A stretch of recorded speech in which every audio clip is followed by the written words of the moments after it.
Hi everyone, Shania here and I'm back with another video. Today I'm going to be talking about 5 things I believe adoptive parents should and shouldn't do. Before we get into the video, please remember to like, comment and subscribe and hit the notification bell so you never miss a video from me.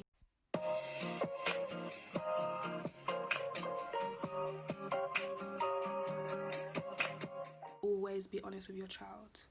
I believe that one of the cruelest things that an adoptive parent can do to a child is lie to them or hide parts of their past from them. Every adoptee has to go through a journey of self-discovery, and that's hard enough as it is without parts being hidden from us. I know that some adoptive parents may think that they're protecting the child by withholding information from them, but at this point they've been adopted, the trauma has been caused, and lying to them will only cause pain for the adoptee in the future, and it can also have a negative impact on your relationship with your child.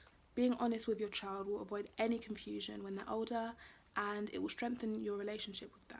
My parents have always been honest with me about my adoption, and I love them for it. There are lots of painful parts about my adoption, but I know that I can trust my parents. I know that they've never hidden anything from me, and that for me is super important. Point number 2 is don't be blind to their culture and don't try and change their culture. The way I see things, if you've adopted a child that is a different race, a different culture to you, then you are now an interracial household. And I think that this is amazing. My dad is white, my mum is black, so I grew up in an interracial household, and there's so much that you can learn from different cultures. You might even find a part of yourself that you never discovered before and find things that you never knew existed. When you adopt a child, you can't just erase their past, erase their culture, just because you have a different one. It might not seem like a big deal when they're little, but that little baby is going to grow up to be a full-grown adult with complicated emotions, and not knowing where they come from is only going to make it worse for them.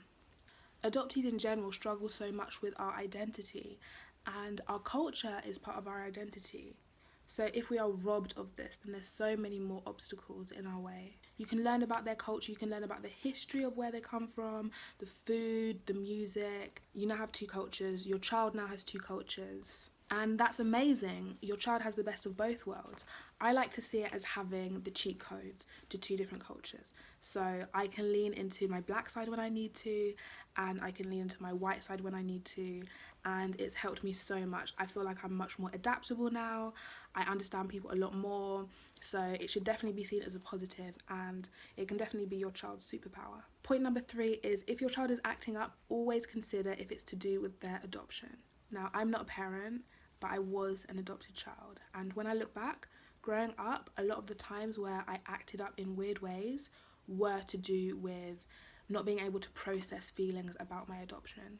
I know that children are going to act up because they're children, but if you notice that certain things or certain situations are constantly triggering your child to act up in certain ways, then it's definitely worth considering whether it is to do with their adoption. As an aspiring clinical psychologist, I am completely biased, and I believe that everyone needs therapy.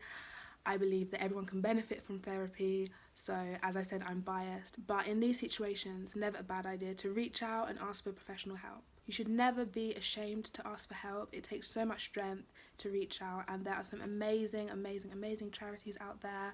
There are amazing professionals out there that can help you. I'm going to link a few charities in the description down below, so feel free to check them out. Point number 4 is to keep educating yourself. There's always so much to learn when it comes to adoption, and the best place to learn is from the experts, adoptees. And there are so many brave adoptees out there who are sharing their stories, helping adoptive parents, helping other adoptees, and educating people. And you can find them on Instagram, on Twitter. If you just put #Adoptee Voices, lots of them will pop up. So yeah, just find them and listen to their stories, and you'll find lots of valuable information. So my 5th and final point is stay connected and stay supported. I love the quote, "You can't pour from an empty cup," and that is so true when it comes to adoption. You need to be supported and able to support your child. Self-care is a necessity, it's not an indulgence. Because if you don't feel supported, then it will be much harder for you to support your child. Never be afraid or ashamed to ask for help from your family and from your friends. Another way is to get involved with other adoptive parents and charities that help adopted parents. There's an amazing charity called We Are Family. I'll put their link in the description down below. Go and check them out. They do family meetups, peer support, play groups, and they also do talks. I'm going to be speaking to them on the 6th of October at 8 p.m. about my experience, about my thoughts, and about my adoption. So be sure to sign up to their website and you'll get the links through for the talks, and there are many other talks that are super interesting, so be sure to check them out. And that's it for today's video. I hope it was helpful. Thank you so much for watching, and I will see you in the next one.